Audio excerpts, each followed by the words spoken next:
हाँ, So इसलिए only half loss of the होता wave है, is, yeah. Rectified. That's why Okay. We use full wave rectifiers. Madhuri ma'am 2 minute recording off रखिए please. मैं lecture start होते आपको बताती हूँ.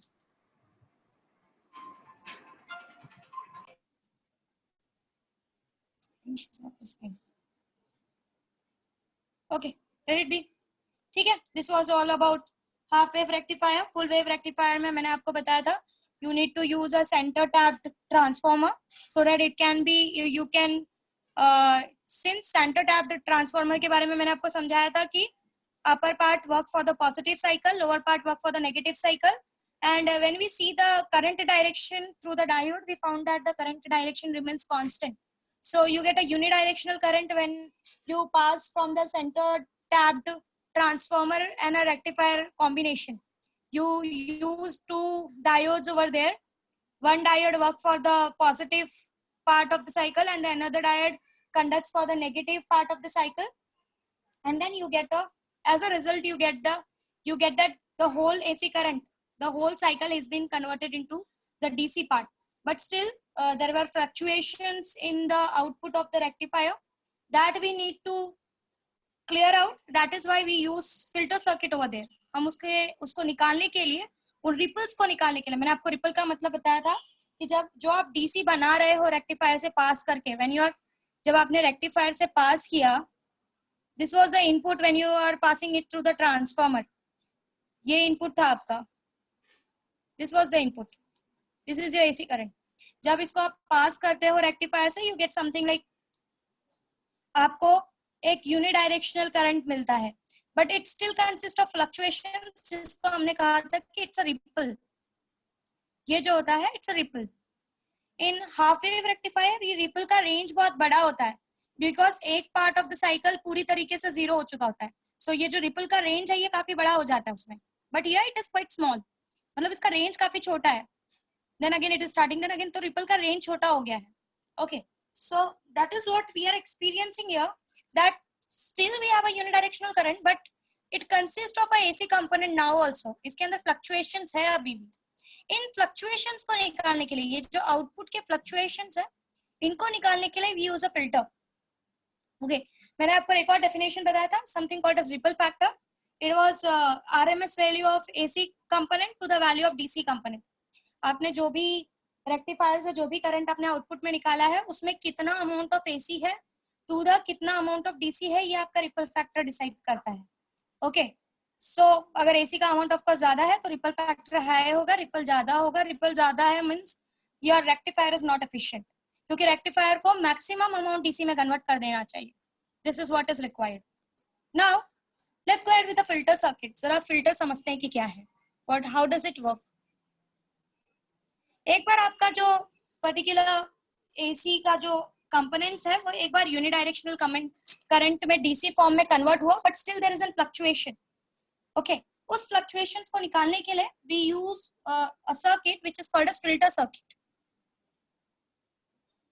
This is called as filter circuit. होता क्या है कि how it is made, let's go ahead with the circuit diagram of this filter circuit. जरा इसको देखते हैं. फिल्टर सर्किट क्या करता है, आपका ये जो फ्लक्चुएशन है, ये जो ओवरऑल फ्लक्चुएशन है, ये नीचे का जो पार्ट है, इन फ्लक्चुएशंस को ऑलमोस्ट खत्म करके आपके पास कुछ ऐसा वेव लास्ट में लाकर देता है. मींस ये जो पार्ट है ये पूरी तरीके से खत्म हो जाता है. जहां पर इतना बड़ा बड़ा रेंज आ रहा था आपके फ्लक्चुएशन का, वहां पर ये रेंज सिर्फ इतने में ही रुक जाता है. हाईली रेक्टिफाइड बोल सकते हैं. इतना पार्ट को काट देता है. ठीक है, ये इतने पार्ट को काट देता है. This remaining part is passed outside. This is how the rectifier works. Hello miss. Okay, बोलो. मिस वो वापस बताओ भी जो बोला, आवाज थोड़ी.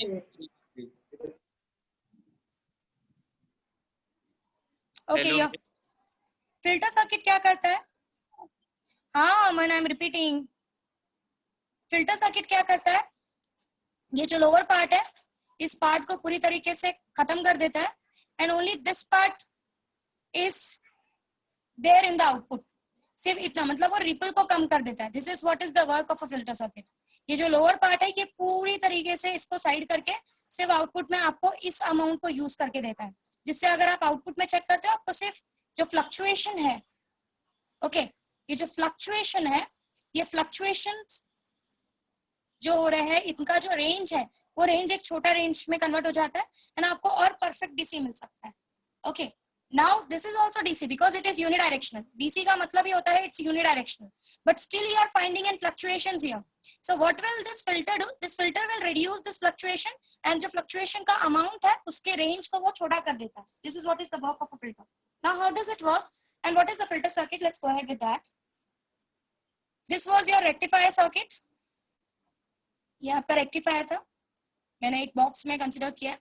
सो this is rectifier circuit, I am representing by RC. Okay, so यहाँ से of course it was connected to transformer. Rectifier में आपका एसी गया, रेक्टिफायर के आउटपुट से यूनिडायरेक्शनल डीसी निकलेगा जिसके अंदर अभी भी फ्लक्चुएशन है। अब इस रेक्टिफायर सर्किट को मैंने आपको पहले भी समझाया था, इस रेक्टिफायर सर्किट को पैरेलली जो है एक कैपेसिटर से कनेक्ट कर दिया जाता है। It is connected to capacitor and capacitor को पैरेलल जो भी लोड है जहां पर आप आउटपुट देखने वाले,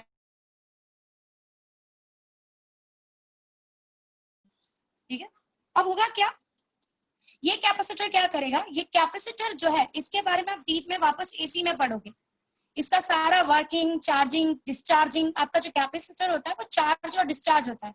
मतलब जब आप इसके थ्रू करंट पास करते हो ये अपने प्लेट्स के ऊपर चार्जेस स्टोर करता है और एक बार आपने करंट, अब आपने आउटपुट वोल्टेज कम करना चालू किया तो या फिर आपने आउटपुट वोल्टेज रोक दिया, फिर वो डिस्चार्ज होना शुरू हो जाता है।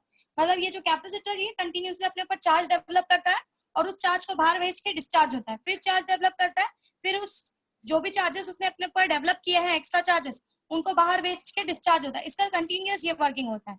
सो ये जो कैपेसिटर होता है, टू प्लेट्स कैपेसिटर, ये कैसे बनता है, इसका क्या फंक्शनिंग है, ये सब आप एसी में पढ़ोगे। ओके, सो अभी फिलहाल के लिए इतना समझो कि कैपेसिटर का जो मेन काम है वो चार्जिंग और डिस्चार्जिंग है। मतलब अगर आप इसके थ्रू करंट पास करते हो तो ये अपने ऊपर चार्ज डेवलप करता है। अगर आपने आउटपुट को रोक दिया, ओके, या आपका आउटपुट डिक्रीज होने लगा तो ये क्या करता है, अपने करंट को यहाँ से निकालकर डिस्चार्ज होना शुरू कर देता है। This is how it works.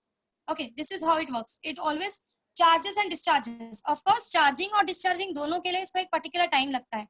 It requires some time to get charge and discharge, दोनों टाइम के लिए। और उस टाइम को हम टाइम कांस्टेंट भी बोलते हैं, जिसके बारे में आप आगे जाके पढ़ोगे कि what is the time constant, कैसे निकाला जाता है एंड सो ऑन। ठीक है, सो फिलहाल चार्ज और डिस्चार्ज का मतलब सिर्फ इतना ही समझो कि जब करंट इसके ऊपर पास होता है प्लेट्स अपने ऊपर चार्जेस डेवलप कर लेते हैं, और जब डिस्चार्जिंग का मतलब सिर्फ इतना समझो कि जो चार्जेस उसने अपने ऊपर डेवलप किए हैं, जो चार्जेस उसने अपने प्लेट पे रोक के रखा है, उस चार्जेस को वो बाहर फेंकना चालू कर देता है।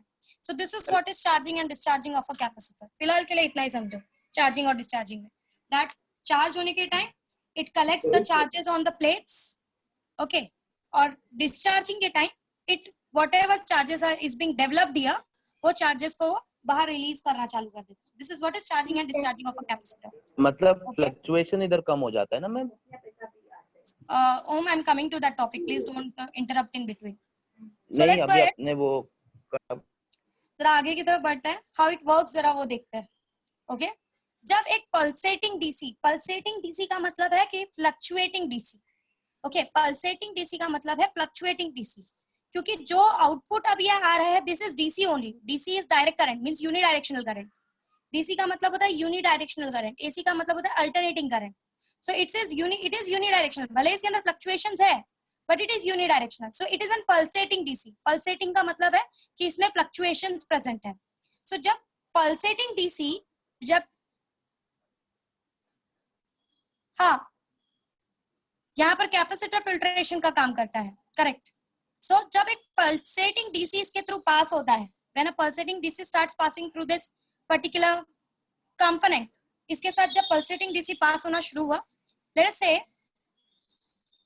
हैव अ वेवफॉर्म, और उसके बाद उसको समझते हैं कि कैसे क्या हो रहा है। ठीक है,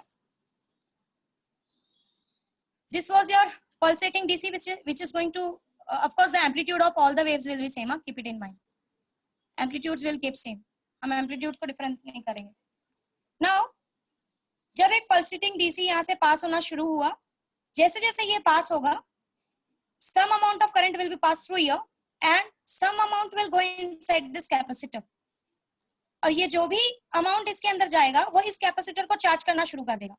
सो लेट्स से कि यहाँ से आपका पल्सेटिंग डीसी का अमाउंट स्टार्ट हुआ, जाना जाना जाना जाना, it is going going going, and यहाँ पर जाने के बाद, इस पॉइंट पर जाने के बाद आपका कैपेसिटर पूरी तरीके से चार्ज हो जाता है इस पर्टिकुलर पॉइंट पे. It is a maximum peak point. Okay, आपका कैपेसिटर इस पॉइंट पे पहुंचते ही पूरी तरीके से इट चार्जेस, इसके ऊपर चार्जेस डेवलप हो जाते हैं. यहाँ पर सामने माइनस डेवलप होगा और यहाँ पर नीचे प्लस डेवलप होगा. ऐसे चार्जेस डेवलप हो जाएंगे. यहाँ से ग्राउंडिंग की होती है कि ये जो नीचे वाला प्लस है ये ग्राउंड में चला जाए. सो this is how the charges get develop on this capacitor. जैसे ही इस पॉइंट तक पहुंचा, इस पॉइंट तक पहुंचने के बाद एज आई सेड कि इसके अंदर क्या हो गया है, ये चार्ज हो चुका है. So let's see the output कि आउटपुट कैसे आ रहा है. ठीक है, अब यहां तक गया गया गया, ये क्या होगा, ये क्या करेगा, ये चार्ज होगा. The capacitor gets charged. So पहले it is going on charging charging, पहले लो था, फिर जैसे इस पॉइंट पे पहुंचा, मैं पेंसिल का यूज कर रही हूँ सो दैट तुम लोगों को इजीली दिखाई दे कि what I am doing in the graph. Okay, now यहां से जब इस पॉइंट पे पहुंचा आपका करंट, तो उस पॉइंट पे आपका कैपेसिटर पूरी तरीके से चार्ज हो गया है. नाउ व्हाट विल हैपन, जब आप ये वाला इनपुट आना स्टार्ट होगा, now you can see that the voltage is decreasing. अब यहाँ से ये वोल्टेज डिक्रीज हो रहा है. ठीक है, जब वोल्टेज डिक्रीज होगा, वोल्टेज डिक्रीज होने के टाइम पे क्या होगा, यहाँ से जो इनपुट आ रहा है वो डिक्रीज होना शुरू हो गया. ठीक है, इट स्टार्ट्स डिक्रीजिंग. अब जब ये डिक्रीज होना स्टार्ट हुआ, ये कैपेसिटर क्या करेगा, ये भी डिस्चार्ज होना शुरू होगा. ओके, यहाँ से एक लेस अमाउंट ऑफ वोल्टेज आना शुरू हुआ है इस पॉइंट पे. लेट अस से कि पहला जो अमाउंट आ रहा था, the maximum was 3 volt. This is your 3 volt. अब यहाँ से 3 वोल्ट से ये वापस 0 पे होने वाला है. तो लेट अस से कि 3 वोल्ट से ये 2 वोल्ट हुआ. अब यहाँ से इनपुट 2 वोल्ट पे हो गया. जैसे ही इनपुट 2 वोल्ट पे होगा, as you can see they are in parallel. ये कैपेसिटर भी अपने आप को 2 वोल्ट पे बनाने की कोशिश करेगा, but it is already charged. ये पहले से चार्ज्ड है. अब ऑलरेडी इसके अक्रॉस कितना डेवलप हो चुका है, इसकी चार्जिंग की वजह से 3 वोल्ट डेवलप हो चुका है. बट अब जब इस यहाँ से 2 वोल्ट आ रहा है, तो ये भी अपने आप को 2 वोल्ट में कन्वर्ट करने की कोशिश करेगा, और इसी कन्वर्शन में ये अपने चार्जेस को बाहर निकालना चालू करेगा so that it can be maintained eight 2 volt. Okay, अब ये क्या करेगा, यहाँ से अपने चार्जेस को बाहर की तरफ ढकेलना चालू करेगा. Earlier the load was at 3 volt. अब 2 वोल्ट का रेजिस्टेंस आया, 2 वोल्ट का वोल्टेज आया. जब 2 वोल्ट यहाँ से आएगा, कैपेसिटर क्या करेगा, अपने आप को 2 वोल्ट बनाने के लिए यहाँ से डिस्चार्ज होना चालू करेगा, जो पहले वो चार्ज हो चुका था. अब यहाँ से इसको 2 वोल्ट ही मिल रहा है, बट यहाँ से एक सर्टेन अमाउंट मिलके आप जो आउटपुट में देखोगे, what you will find in output, what you will find कि ये जो यहाँ पर इसको भी 2 वोल्ट से डिक्रीज होना चाहिए था, इस पॉइंट को भी 2 वोल्ट से डिक्रीज होना चाहिए था, क्योंकि यहाँ से लोड से मेरा जो वोल्टेज आना स्टार्ट हुआ है वो कम हो रहा है. बट आप क्या देखोगे कि एक स्मॉल अमाउंट सिर्फ डिक्रीज होगा और वापस से सिर्फ एक स्मॉल अमाउंट आपको लोड में चेंज होता हुआ दिखेगा. क्यों, क्योंकि यहाँ से कैपेसिटर डिस्चार्ज होकर आपके लोड को जो एक्स्ट्रा वोल्टेज है वो मेंटेन करते जा रहा है. अब जैसे ही कैपेसिटर एक सर्टेन रेंज से डिक्रीज हो ही रहा है, तब तक क्या होगा, आपका जो सेकेंड वाला, इसको एज आई सेड, इसको डिस्चार्ज होने को थोड़ा टाइम लगता है. जब तक ये पूरा डिस्चार्ज होगा तब तक क्या होगा, वापस से एक नया इनपुट आएगा और उसको चार्ज करना चालू कर देगा, and again you will get this. So this part of the cycle only you get. यहां से यहां तक का सिर्फ आपको इतना ही मिलेगा. मतलब आप आउटपुट पे देखोगे तो आपको आउटपुट पे ये रेंज देखने के लिए नहीं मिलेगी. You will not see this.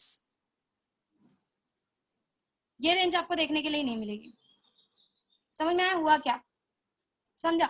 सो ये कैपेसिटर के हेल्प से, इसके डिस्चार्जिंग और चार्जिंग के हेल्प से हम लोड के अक्रॉस वोल्टेज को कांस्टेंट करने की कोशिश कर रहे हैं. सो दैट इज हाउ, जब आप लोड के अक्रॉस वोल्टेज चेक करते हो तो आपको वोल्टेज में बहुत बड़ा फ्लक्चुएशन नहीं मिलता. आपको वोल्टेज में अगर 3 वोल्ट यहाँ से पास हो रहा है तो आपको वोल्टेज में ज्यादा से ज्यादा 3 to 2.7 का फ्लक्चुएशन मिलता है. That's all.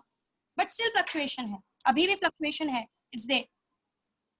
बट आपको बहुत बड़ा रेंज, जो हेलो इतना बड़ा जीरो से स्टार्ट होके again it is increasing then decreasing, ये जो कंटिन्यूअस फ्लक्चुएशन मिल रहा है, ये इतना बड़ा फ्लक्चुएशन आपको नहीं मिलता। यस पूछो। मिस, वो मतलब वो स्टार्टिंग में जो ये हुआ ना, वोल्टेज थोड़ा इंक्रीज हुआ, वो कैसे हुआ? वो जो इनिशियल वाला है, कौन सा वो जो कौन सा छोटा बोल सा। रहे हो? ये हाँ हाँ ये बात कर रहे हो? सी हाँ मिस।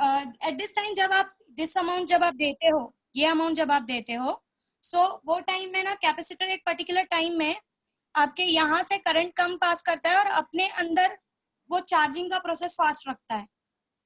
ओके, सो इसका जो मैक्सिमम जो आप इनपुट दोगे ना, वो इनपुट में वो क्या करेगा, अपने अंदर चार्जेस डेवलप करने का काम करेगा, और उस टाइम को हम टाइम कांस्टेंट बोलते हैं, जिसमें वो फटाफट चार्ज होगा। ठीक है, so this is how you are creating it. Miss तो उस टाइम मतलब ये वाला जो ग्राफ आपने दिया, ये बीच का है क्या कोई? हाँ, तो फिर ये बीच का स्टार्टिंग ग्राफ में है। ऐसा कुछ नहीं? नहीं नहीं, स्टार्टिंग मतलब में तो वो स्टार्टिंग जीरो में। से ही चार्ज होना शुरू होगा। हाँ, स्टार्टिंग में तो वो जीरो से, ये मैंने बीच का ग्राफ बनाया है। ओके ठीक है miss. Okay, let's try to understand it once again. आपका यहाँ से एक इनपुट आना स्टार्ट हुआ, दिट स्टार्ट चार्जिंग। स्टार्टिंग में आपका इनपुट लेटर से कि जब ये 3 वोल्ट पे पहुंचा, जैसे ही आपका इनपुट जो है वो जीरो से स्टार्ट हुआ और 3 वोल्ट पे पहुंचा, 3 वोल्ट पे पहुंचने के बाद दिस गेट कंप्लीटली चार्ज, ये आपका मैक्सिमम पीक वैल्यू है। अब 3 वोल्ट के बाद अब ये रिड्यूस होना स्टार्ट होगा, इतने अमाउंट में उसने वो चार्ज हुआ है। अब यहाँ से जो इनपुट है वो रिड्यूस होना स्टार्ट हुआ 3 वोल्ट से 2 वोल्ट। अब यहाँ पर 2 वोल्ट है, since they are parallelly connected, आपको पता है पैरेलल कॉम्बिनेशन में वोल्टेज रिमेन्स कांस्टेंट। अब यहाँ से 2 वोल्ट आ रहा है, बट ऑलरेडी कैपेसिटर के पास 3 वोल्ट की वजह से चार्ज स्टोर्ड है। अब कैपेसिटर अपने आप को 2 वोल्ट करने के चक्कर में क्या करेगा, जो उसने पहले चार्जेस स्टोर किए थे उन चार्जेस को वो बाहर भेजना चालू करेगा, so that it can be maintained eight 2 volt. अब जैसे ही वो डिस्चार्ज होना चालू करेगा, यहां से आपको 2 वोल्ट ही आ रहा है, यहां से you are getting 2 volt, but extra जो वोल्ट है वो आपको कहां से मिलेगा, इस चार्जिंग, इस कैपेसिटर के डिस्चार्जिंग की वजह से मिलेगा। सो अगेन आप क्या देखोगे कि जहां आप एक्सपेक्ट कर रहे थे कि यहाँ से 2 वोल्ट होता जा रहा है, it is going to 2 volt, यहाँ लोड पे भी मुझे 2 वोल्ट का डिक्रीमेंट मिले, बट ऐसा हुआ नहीं। जैसे ही वो डिस्चार्ज, जैसे ही वो 2 वोल्ट से नीचे गया, आपका चार्ज, ये जो कैपेसिटर है वो डिस्चार्ज होकर जो एक्स्ट्रा वोल्ट है वो बैलेंस कर रहा है। तो जहां आपका, जब आप लोड पे चेक करोगे तो लोड पे आपको ज्यादा से ज्यादा चेंजेस जो मिलेगा वो 2.7 का मिलेगा, जिसमें से 2 तो आपके खुद के इनपुट से आ रहा है, और ये जो 0.7 है ये आपके इस कैपेसिटर के डिस्चार्ज होने की वजह से आ रहा है। ओके, सो आपको लोड के अक्रॉस बहुत ज्यादा चेंजेस देखने के लिए नहीं मिलेगा, you will find the changes between 3 to 2.7। Okay, अब कैपेसिटर डिस्चार्ज हो रहा है, हो रहा है, हो रहा है, जैसे ही एक अमाउंट का कैपेसिटर डिस्चार्ज हुआ, कैपेसिटर को डिस्चार्ज होने के लिए एक पर्टिकुलर टाइम लगता है, जितने टाइम में कैपेसिटर पूरी तरीके से डिस्चार्ज होगा उतने टाइम में क्या होगा, एक नया पल्सेटिंग वोल्टेज आ जाएगा और वो आपके कैपेसिटर को चार्ज करना शुरू कर देगा। Okay, again it will start charging the capacitor. जैसे ही आपने चार्जिंग कर दिया वापस इस कैपेसिटर को, अगेन इट इज चार्ज्ड, अब वापस से वो चार्जिंग हो गया, सो अगेन आपका 3 वोल्ट जो है वो इसके अक्रॉस मेंटेन जाता है।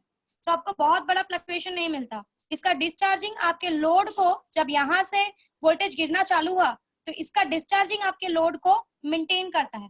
फिर से वापस से 3 वोल्ट हो गया, 2 वोल्ट गया, इसको वापस इसके डिस्चार्जिंग ने इसको लेट अस से 2.7 वोल्ट पे मेंटेन करके रखा। अब डिस्चार्ज होते होते जैसे ही ये 2 वोल्ट होगा तब तक क्या होगा, यहाँ से 3 वोल्ट आना चालू हो जाएगा। इसका डिस्चार्जिंग क्वाइट स्लो होता है, यहाँ से 3 वोल्ट वापस आना चालू हो जाएगा। अब 3 वोल्ट वापस आना चालू हो गया तो यहाँ पर 3 वोल्ट डेवलप हो गया, it will start charging, when it will start charging again they are in parallel, again here the 3 volt remain same. So fluctuation आपको जो देखने के लिए मिलेगी वो 2.7, 2.9, 3 ऐसे ही देखने के लिए मिलेगी। बहुत बड़ा फ्लक्चुएशन आपको देखने के लिए नहीं मिलेगा because of this discharging and charging combination of this particular capacitor. समझ में आया व्हाट आई सेड? कुछ समझ रहा है? तो मिस एक चीज नहीं समझी मिस। क्या नहीं समझी? मिस मतलब ये एक रेक्टिफिकेशन सर्किट में मेनली एक ट्रांसफॉर्मर होता है, एक डबल डायोड होता है फुल वेव रेक्टिफिकेशन के लिए, और एक कैपेसिटर होता है along with voltage regulator. Means अगर बिना वोल्टेज रेगुलेटर के भी ये सब अगर हमारे चार्जर में हुआ तो ये फोन वोल्टेज चार्ज। रेगुलेटर नहीं है, ये अभी फिल्टर है। वोल्टेज रेगुलेटर अभी आना बाकी है, हाँ मिस, मतलब ये वोल्टेज रेगुलेटर नहीं है। रेक्टिफायर सर्किट की बात कर रहा हूँ। अगर उसमें वोल्टेज रेगुलेटर नहीं हुआ तो उसके बिना भी हम लोग अपना फोन चार्ज कर सकते हैं ना ये सर्किट कर से। सकते हो, बट प्रॉब्लम क्या है कि देखो आपको वोल्टेज रेगुलेटर का मीनिंग तब समझेगा। से एक बात हमेशा याद रखो कि अगर आपका वोल्टेज रेगुलेटर को मोस्टली इसलिए यूज किया जाता है कि आपका जो वोल्टेज है वो आपके फोन के ताकत से ऊपर ना जाए। मतलब जो आप पास कर रहे हो, जब भी आप करंट पास, जब भी आप वोल्टेज पास करते हो उसके through, as you can see here the upper part is only allowed to pass outside, lower part तो आपके चार्जिंग एंड डिस्चार्जिंग में बैलेंस हो जाता है, आपको आउटपुट में सिर्फ ये वाला पार्ट मिलता है लोड पे। बट लोड पे still it have a variation, अभी भी उसके पास परफेक्ट आपको डीसी नहीं है। अभी भी अगर आप आउटपुट देखोगे तो आपको ऐसा कुछ आउटपुट मिलेगा, your output is something like this. ये नीचे का पार्ट हैज बीन कैंसल्ड, ये जो पार्ट है ये पार्ट आपको आउटपुट पे देखने के लिए नहीं मिलेगा। आउटपुट पे आपको सिर्फ ये, क्योंकि ये पार्ट में क्या हो रहा है, जैसे ये नीचे जाना चालू कर रहा है आपका जो कैपेसिटर है वो डिस्चार्ज होकर आपके आउटपुट को वापस उसका वोल्टेज को मेंटेन कर दे रहा है। This is what is happening here. हो यहाँ पे यही रहा है कि अगर आप कहीं पर लो हो रहे हो, अगर आपका इनपुट कहीं से लो हो रहा है तो आपका जो कैपेसिटर है वो डिस्चार्ज करके आपके लोड के अक्रॉस उस वोल्टेज को बहुत ज्यादा नहीं गिरने दे रहा है। बट क्यों वोल्टेज रेगुलेटर का आगे जरूरत पड़ेगा कि अगर समझो आपका लोड जो है वो पर्टिकुलरली 4 वोल्ट्स पे काम करता है, it is working on 4 volts, okay. But कभी ऐसा हुआ कि लेट्स से कि ये रेंज है, this is the range of 5 volt, ये 5 वोल्ट का रेंज है, बट आपका जो पर्टिकुलर पार्ट है वो 4 वोल्ट पे ही काम करता है, 5 वोल्ट पे काम, 5 वोल्ट पे उसको प्रॉब्लम हो जाएगा। सो वो जो एक्स्ट्रा 1 वोल्ट होगा, लेट अस कंसीडर इसका पीक इज एट 5 वोल्ट और आपका लोड 4 वोल्ट पे काम कर रहा है, तो वो एक्स्ट्रा 1 वोल्ट आपके चीज को खराब कर देगा, क्योंकि it will be a extra push. आपके वर्किंग सब्सटेंस के पास 4 वोल्ट की ताकत है, आप उसके ऊपर 5 वोल्ट पास आउट कर रहे हो। तो उस चीज को मेंटेन करने के लिए रेगुलेटर का काम किया जाता है कि उसका जो भी डिजायर्ड वोल्टेज है उससे ऊपर के वोल्टेज को कहीं और पास आउट कर दिया जाए, और मेरे लोड को सिर्फ 4 वोल्ट की रिक्वायरमेंट है तो 4 लोड ही मिले, 4 वोल्ट ही मिले। समझ में आ रहा है what I am trying to say? हाँ अमन, मिस, हाँ yeah miss. So first of all just think about this circuit, बहुत ज्यादा डीप में मत सोचो। Again I will suggest you, electronics is a wide range, okay. So ये बहुत बड़ा कुछ है पढ़ने के लिए इसके पास। अभी आप आगे जाके देखोगे तो ये सारी चीजों की जगह पे और अच्छी अच्छी चीजें रिप्लेस हो चुकी है as a electronic device. So this all are the basics. दूसरी बात, हो सकता है कि आपको बहुत से चीजें, जैसे कि मैंने चार्जिंग डिस्चार्जिंग बोला, हो सकता है आपको वो सारी चीजें बहुत अच्छे से क्लियर ना हो कि एग्जैक्टली चल क्या रहा है वो। क्योंकि आपने एसी वाला पार्ट अभी नहीं पढ़ा है, आई स्टार्टेड विद दिस, इसलिए मैंने बोला कि आप सिर्फ इसका मैकेनिज्म समझो फिलहाल कि क्या हो रहा है, उसके पीछे का जो प्रॉपर्टी है या उसके पीछे का जो रीजन है वो आप प्रीवियस चैप्टर्स में पढ़ोगे। और अगर आपको वो अभी नहीं दिया है, मतलब वो आपके लेवल का नहीं है, उसका थोड़ा लेवल हाई है, वो आप हायर स्टैंडर्ड्स में पढ़ोगे अगर आप इलेक्ट्रॉनिक्स के साथ आगे बढ़ रहे हो। Okay, so just try to understand the mechanism कि अगर आपको किसी ने फिल्टर सर्किट बोल दिया तो आपके दिमाग में ये चीज क्लिक होना चाहिए कि फिल्टर सर्किट एक्जैक्टली करता क्या है, व्हाट डज इट डू, ये कैपेसिटर का यहाँ पे काम क्या है। इसका काम आपको क्वेश्चन कोई भी इसी तरीके से करेगा, what is the work of this capacitor, तो आपको सिंपली एक आंसर करना है कि जब यहाँ पर मेरा वोल्टेज गिरना स्टार्ट होगा, मेरा कैपेसिटर क्या करेगा, अपने आप को डिस्चार्ज करके लोड के अक्रॉस वोल्टेज को गिरने नहीं देगा। लोड के अक्रॉस वो एक रेंज में वोल्टेज को रोक के रखेगा। सो उससे क्या होगा कि ये जो सारे फ्लक्चुएशंस है, ये वाला पार्ट, ये सारा पार्ट मेरे लोड को इफेक्ट नहीं करेगा, क्योंकि मेरा कैपेसिटर मेरे लोड को ये सारे पार्ट को इफेक्ट करने ही नहीं दे रहा है। अगर ये पार्ट आ भी रहा है तो मेरा कैपेसिटर डिस्चार्ज करके अपने आप को एक सर्टेन अमाउंट ऑफ वोल्टेज यहाँ पर डेवलप कर उसको दे रहा है। This is how it is working.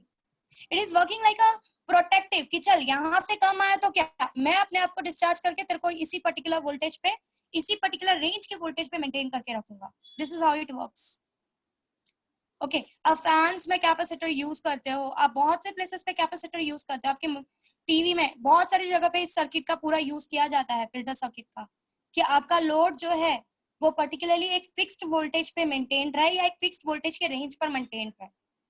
इसका यूज बहुत बड़ा है काफी, और ये सबसे बड़ी बात ये बहुत चीप होता है, आपको बहुत कुछ बड़ा लेकर बनाने की जरूरत नहीं है। कैपेसिटर बहुत चीप चीजों से बनाया जा सकता है, क्योंकि ये इसका काम ही यही है कि सिर्फ चार्ज स्टोर करना, और जैसे ही वोल्टेज कम हो रहा है अपने आप को उस वोल्टेज पे डेवलप करने के लिए चार्ज को डिस्चार्ज करना, जिससे लोड के across it will try to maintain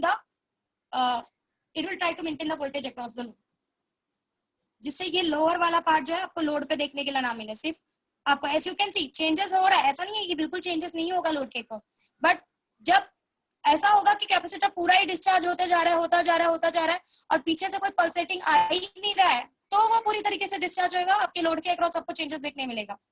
but जैसे ही वो एक सर्टेन लेवल तक डिस्चार्ज होता है, तब तक पीछे का पल्सेटिंग आके उसको चार्ज करना शुरू कर देता है।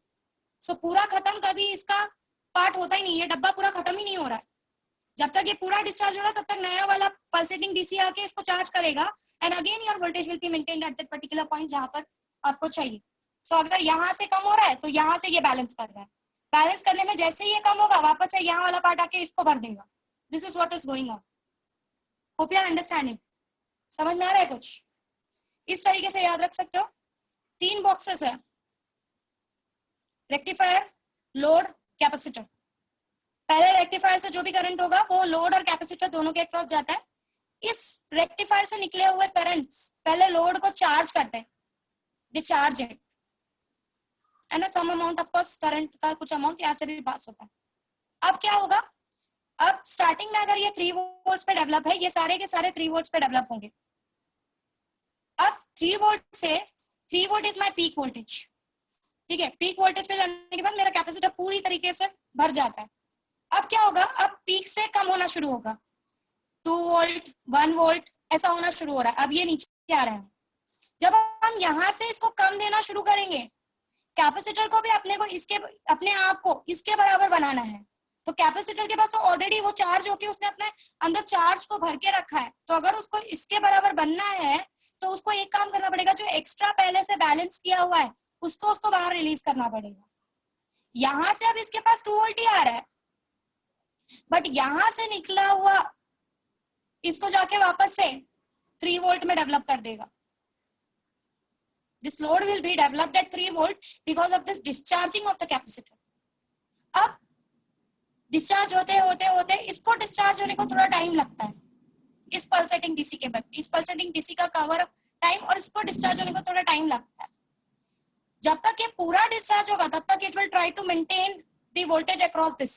इसके अक्रॉस का वोल्टेज ऑलमोस्ट 3 से 2 वोल्ट के बीच में, you can say it try to maintain it. आपको स्लाइड चेंजेस मिलेगा लोड के अक्रॉस, क्योंकि चेक आप इन दोनों के अक्रॉस नहीं करते, आप इसी के अक्रॉस अपने आमीटर या वोल्टमीटर को रखकर आप इसके अक्रॉस चेक करते हो, आप लास्ट में चेक करते हो। यहाँ पर आप अपने वोल्टमीटर को यहाँ पे रख के कनेक्ट करते हो और देखते हो कि क्या वोल्टेज मिल रहा है आपको आउटपुट पे, ठीक है।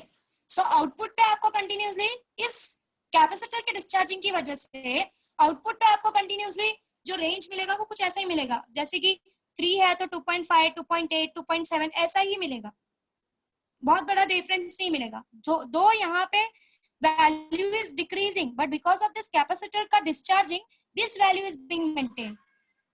अब एक पर्टिकुलर लेवल तक जैसे ही ये डिस्चार्ज हुआ तब तक यहाँ से दूसरा पल्सेटिंग डीसी आकर इसको वापस चार्ज करना शुरू कर देगा, and again it will be maintained at 3 volt and this will be maintained at 3 volt. Again the charging continues, and in this way this capacitor का चार्जिंग एंड डिस्चार्जिंग इसको एक फिक्स्ड वोल्टेज पे रोक देता है।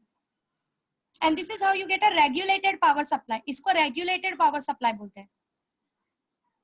Sorry, this is not regulated power supply, still fluctuation is there.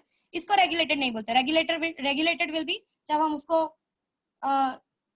Stabiliser के through pass करेंगे तब, वोल्टेज रेगुलेटर के थ्रू पास करेंगे तब।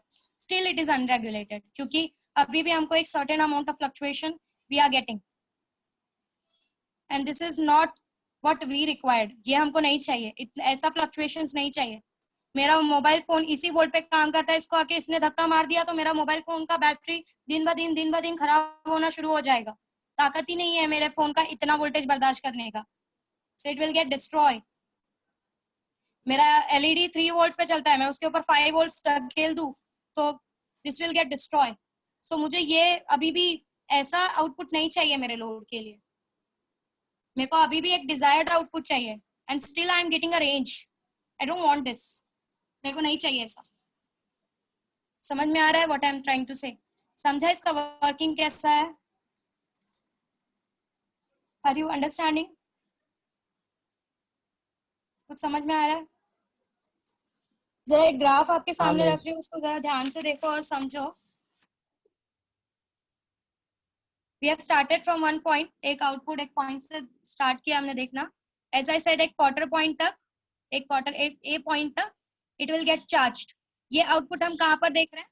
This is the output which we are observing at load। हम लोड पे ये आउटपुट देखते हैं, ठीक है? This is the circuit, हम यहाँ पर आउटपुट देखते हैं, ठीक है? When it get charged, your capacitor get charged, everything is maintained at 3 volt। सबके सब, अगर 3 वोल्ट का मैं मैक्सिमम पॉइंट ले रही हूँ तो everything is maintained at 3 volt. Now जब जो इनपुट आता है व्हेन इट स्टार्ट्स डिक्रीजिंग, जब ये डिक्रीज होना चालू होता है, फॉर एग्जांपल लेट्स से वो 3 वोल्ट से 2 वोल्ट्स हुआ है, सो जब यहाँ से 2 वोल्ट्स का डीसी आना चालू होता है, so it was maintained at 3 volt because it has been charge. तो अब इसको अपने आप को इसके बराबर बनाना है, तो ये क्या करेगा, यहाँ से it will start releasing the charges, and इसके across what you will find, इसके across what you will find कि आपका जो वोल्टेज में डिफरेंस आएगा वो बहुत से ज्यादा ए से बी पॉइंट तक जाएगा। मतलब बहुत बड़ा चेंजेस आपको नहीं देखने के लिए मिलेगा। जैसे ही डिस्चार्ज होता जा रहा है, what the changes you will find कि हो सकता है 3 वोल्ट से वो 2 वोल्ट पे यहाँ पर आकर मेंटेन हो जाए, ठीक है, या 2.5। बहुत बड़ा डिफरेंस आपको देखने के लिए नहीं मिलेगा यहाँ पे। जो चेंजेस है लोड के अक्रॉस, पहले 3 आ रहा था, उसके बाद 3 आ रहा था, आपका कैपेसिटर चार्ज हो गया। अब यहाँ पर 2, अब 3 इज द पीक पॉइंट। अब यहाँ से जो वोल्टेज आएगा इट विल स्टार्ट रिड्यूसिंग। अब जो वोल्टेज आने वाला है वो कम वाला आने वाला है, but it have been maintained at 3। तो अब इसको इसके बराबर, because they are parallelly connected, अब इसको अपने इसके बराबर बनना है। तो ये क्या करेगा, इसको 2 वोल्ट बनना है, तो इसके पास तो ऑलरेडी बहुत सारा भरा हुआ है। ये क्या करेगा, अपना बाहर रिलीज करके लोड को देना चालू कर देगा। जब ये रिलीज कर रहा है, जब ये अपने आप को डिस्चार्ज कर रहा है और जब ये लोड को दे रहा है, हम तो चेंजेस कहाँ पर देख रहे हैं, यहीं पर देख रहे हैं। हमको क्या पता यहाँ पर अंदर क्या हो रहा है, अभी हम ये मैकेनिज्म पढ़ रहे हैं ना, हम तो यहाँ पे देख रहे हैं। तो हमने क्या देखा कि भले मैंने जो इनपुट मेरा है वो इनपुट मेरा 2 वोल्ट्स मैंने देना चालू कर दिया, इनपुट आई कैन चेक, जो इनपुट मेरा है जब मैंने 2 वोल्ट्स देना चालू कर दिया, but still what I am observing eight the load मुझे 3.3 से बहुत डिफरेंस मिला, तो 3.5 का मिला, सॉरी 2.5 का मिला या 2.7, यू कैन से। अगर ये पूरा 3 है, मिडल मेरा होगा 1.5, तो यहाँ पर मैंने बहुत बड़ा स्लोप बना दिया, actually it should come here. तो आपको बहुत जो मिलता है चेंजेस वो 2.5 या 2.7 का मिलता है। तो यहाँ पर आप जो चेक करोगे वहां पे आपको सिर्फ 2.7 मिलेगा। सो यहाँ पर मेरा वोल्टेज अब कितना आ रहा था, 2 वोल्ट, मुझे यहाँ पर मिलना कितना चाहिए था, 2 volt, but because of this discharging इसका 2 वोल्ट और इसका 0.7 वोल्ट मिलके I will definitely get equal to 3। ये मुझे चेंजेस देखने के लिए नहीं मिलते। समझ में आ रहा है mechanism what is happening here? अब it goes on reducing 2 1 0, it goes on discharging and it tries to maintain it here। अब ये पूरी तरीके से डिस्चार्ज हो रहा है। अब ऐसा होगा कि डिस्चार्ज होने के बाद अगर इसके पास नहीं है, अब पीछे से कोई, अब एक बार 2 वोल्ट हो गया, अब वापस से जब 0 पे आएगा वापस से एक नया पल्सेटिंग डीसी अब इसमें एंटर करना शुरू हो जाएगा। अब ये जब तक ये पूरा डिस्चार्ज नहीं होता तब तक नया पल्सेटिंग डीसी आके इसको चार्ज करना शुरू कर देता है, and again it maintain this load at 3 volt or 2.7 to 2.5 volts। So this is how you get that, because of the charging and discharging of this capacitor, at the output you get a constant voltage। constant नहीं बोल सकते, range of a constant voltage, मतलब it will be between 2.5 to 3 और मिलेगा इसके across because of the charging and discharging. बहुत बड़ा variation देखने के लिए नहीं मिलेगा। दैट इज यहाँ पर आप वेरिएशन देख सकते थे 0 से 3 है, यहाँ पे आपको जो वेरिएशन देखने के लिए मिलेगा वो 2.5 से 3 के बीच में देखने के लिए मिलेगा। तो इस पे जो वोल्टेज का ग्राफ आप बनाओगे उसमें आप देखोगे कि यहाँ पर आउटपुट पे आपको बहुत ज्यादा वेरिएशन 2.5 से 3 का मिलेगा। 0 से वेरिएशन नहीं होगा उसका। सो यू कैन सी कि फ्लक्चुएशन वोल्टेज में सिर्फ कितना है, 2.5 से 3 का रेंज है। यहाँ पर फ्लक्चुएशन कितना था, 0 से 3 का रेंज था। So because of the charging and discharging, this fluctuation across the load has been reduced. समझ में आया? कुछ समझ रहा है? Yes or no? Yes, ma'am. Yes, ma'am. Okay. So just you have to keep it in mind that because of this discharging, your load is being maintained at a constant voltage. इसका charging and discharging condition is helping us. जब discharge हो रहा था, यहाँ से कम voltage आ रहा था, यहाँ से ये डिस्चार्ज होकर यहाँ पर मेंटेन कर रहा था। एक बार ये पूरी तरीके से डिस्चार्ज हो गया, वापस से ये चार्ज होना चालू हुआ। जब ये चार्ज होना चालू हुआ, अब तो ऑलरेडी यहाँ से इंक्रीज होता हुआ वोल्टेज आ रहा था। Already it was at 2.7, 1 volt आ रहा है, 2 वोल्ट आ रहा है। तो जब तक वो पूरा डिस्चार्ज होगा, उससे पहले ही चार्जिंग का प्रोसेस शुरू होके again your output is maintained at a constant voltage, that is constant voltage. Clear? Hope everyone is clear. I'm giving you 2 minutes का टाइम। एक बार इसको ध्यान से देखो और मैंने जो भी चीजें बोली है उसको जरा दिमाग में रिपीट करो।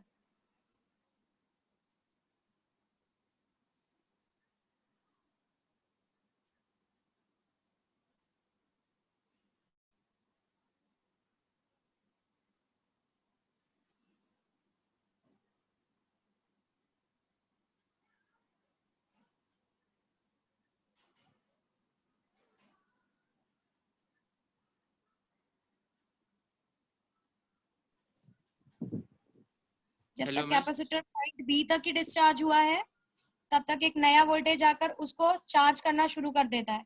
सो again you get a constant, again you get a range of voltage to be maintained at the load resistance. बोलो बोलो। नहीं कुछ नहीं मिस, हो गया ओके ओके मिस वो हेलो मिस, हेलो मैम। बोलो। मैम हाँ हाँ वो लिसनिंग, बोलो। स्टार्टिंग में जब तक चार्ज नहीं हुआ है कैपेसिटर, तो उस टाइम पे तो बहुत ज्यादा होना चाहिए ना फ्लक्चुएशन।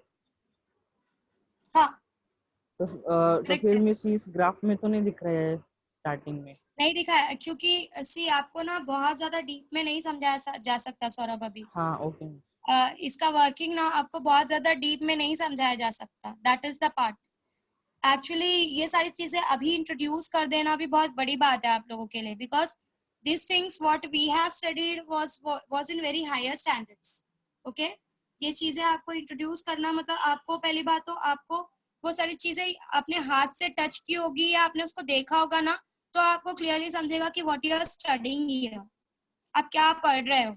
एंड सबसे बड़ी बात Saurabh, it's very fast process. Again I am saying कि आप क्यों डायरेक्टली ये ग्राफ देखना शुरू कर रहे हो, because it's an the fluctuations which you are observing, जो करंट आपका जो इनपुट आपका आ रहा है वो बहुत फास्ट होगा, तो एकदम स्टार्टिंग वाला प्रोसेस आप ऑब्जर्व नहीं कर पाओगे, आप कहीं मिडल से ही शुरू करोगे। समझ में आ रहा है? So we have started the charging of capacitor की, ठीक है। यहाँ पर चार्जिंग होने के बाद कैसे the load is being maintained वो हम समझने की कोशिश कर रहे हैं कि how this charging and discharging is helping my load to get maintained at that particular fixed point. So why we are not focusing on the starting part, because that starting part is quite fast. आपने connect किया and it starts working. So एकदम starting initial conditions आप कब use करते हो? When you go to very higher standards. वहाँ पे आपको इस पे questions आते हैं कि if initially if capacitor is discharged, what will be the condition? तो जब आप थोड़ा हायर लेवल पे जाओगे ना, तब आपको वो कंडीशंस मैथमेटिकली सॉल्व करवाए जाएंगे, क्योंकि फिजिकली उनको ऑब्जर्व कर पाना is quite tough, because this process is very fast. So mathematically they will try to interpret it that if time is equals to 0 and your capacitor was discharged in starting, what will be the observations you will do? Okay, so just try to understand the working कि how it works, that's all. अभी फिलहाल और ज्यादा deep में मत जाओ, conditions के साथ मत जाओ। कंडीशंस क्या आपको सर्किट का क्रिचॉफ तक नहीं दिया गया है, क्योंकि that goes to very tough level. आपका कैपेसिटर, आपका डायोड्स, ये नॉर्मल ओम्स लॉ के हिसाब से नहीं काम करता है, इनका काम करने का तरीका ही अलग है। This diodes and all they work apart from an Ohm's law. ये Ohm's law को फॉलो ही नहीं करते, they don't follow Ohm's law. सो इनका वर्किंग ही पूरा अलग है, but they have introduced this things inside you. तो शायद उनका यही फंडा होगा कि आपको एटलीस्ट कुछ बेसिक्स पता हो when you are entering into your college. कि अगर उन्होंने बोल दिया this is an filter circuit, तो आपको दिमाग में सीधा सेट हो जाना चाहिए filter circuit means they have connected somewhere a capacitor with this circuit, so that capacitor by charging and discharging is maintaining the constant range of voltage across the load. बस इतना आपको पता होना चाहिए.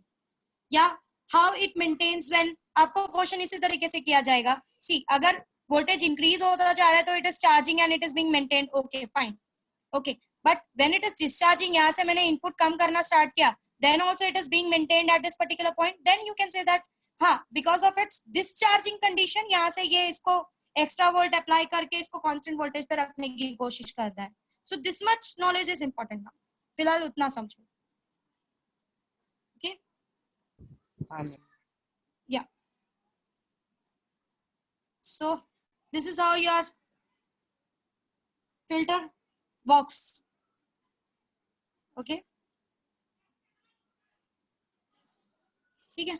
सो एज आई सेड कि जब तक आपका कैपेसिटर एक पॉइंट तक डिस्चार्ज हो रहा है तब तक एक नया साइकिल आकर उसको वापस चार्ज कर देता है, एंड चार्जिंग की वजह से अगेन उसका जो आउटपुट आपका जो है वो इसी पॉइंट पे मेंटेन रहता है, क्योंकि उसको वो बहुत ज्यादा गिरने नहीं दे रहा है.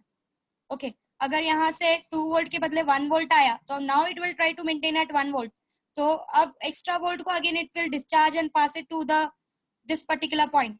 So again it tries to maintain, as I said कि it's a range. ऐसा नहीं है कि particularly 3 पे ही रोक के रखेगा, ऐसा भी नहीं है. But this process is very fast. जब तक वो एक certain amount तक कम होगा, जब तक वो एक certain amount तक गिरेगा, 1 वोल्ट तक गिरेगा, जब तक वो एक certain amount तक गिरेगा तब तक क्या होगा कि आपका कैपेसिटर धीरे धीरे डिस्चार्ज होता है. उसका डिस्चार्जिंग पॉइंट जो टाइम होता है वो काफी स्लो होता है. सो जब तक वो डिस्चार्ज होकर आगे वाले को मेंटेन करता रहेगा तब तक में नया आकर उसको चार्ज होकर एक्स्ट्रा वोल्टेज मिलना चालू हो जाएगा, सो दैट वो आगे के साइकिल्स को भी मेंटेन कर सके. ओके सो उसका ये जो चार्जिंग का टाइम है, डिस्चार्जिंग का टाइम है, ये हेल्प करता है कि आपका ये पर्टिकुलर पॉइंट हमेशा एक कांस्टेंट वोल्टेज पे रुका रहे. आपके दिमाग में ऐसा क्वेश्चन आ सकता है कि मैम ये डिस्चार्ज अगर होता जा रहा है, यहाँ से इनपुट कम होता जा रहा है, कम होता जा रहा है, and it is continuously discharging, तो हो सकता है ना कि there is a wide range. So that is what I am speaking कि इसका डिस्चार्जिंग इतना जल्दी नहीं होता, इसका जो वोल्टेज है वो बहुत जल्दी ड्रॉप नहीं होता. इसके वोल्टेज को ड्रॉप होने को टाइम लगता है, इसके डिस्चार्जिंग को बहुत टाइम लगता है. तो जब तक ये डिस्चार्ज होकर इसको मेंटेन कर रहा है उतने देर में एक नया वोल्टेज आके वापस इसको चार्ज करना स्टार्ट कर देता है, and again amount of voltage is being maintained here. So इसका charging and discharging helps you to maintain this particular load resistance at the end. इससे ज्यादा मैं डीप में आपको फिलहाल नहीं समझा सकती क्योंकि it goes to quite higher level. So फिलहाल सिर्फ चार्जिंग एंड डिस्चार्जिंग का कंडीशन समझ जाओ. Should I go ahead with the next topic? आगे जाएं. Nanma,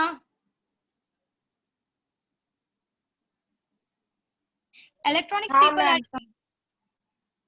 are Madhuri ma'am, are you there? हाँ बोल बच्चा. मैम थोड़ा सा रिकॉर्डिंग ऑफ कीजिए ना, जरा बच्चों से कुछ हाँ. डिस्कस करना है. ठीक है. अच्छा ऑफ कर दूं, स्टॉप कर दूं या फ्यूज कर दूं, उसके बाद कंटिन्यू करने वाली है तू? स्टॉप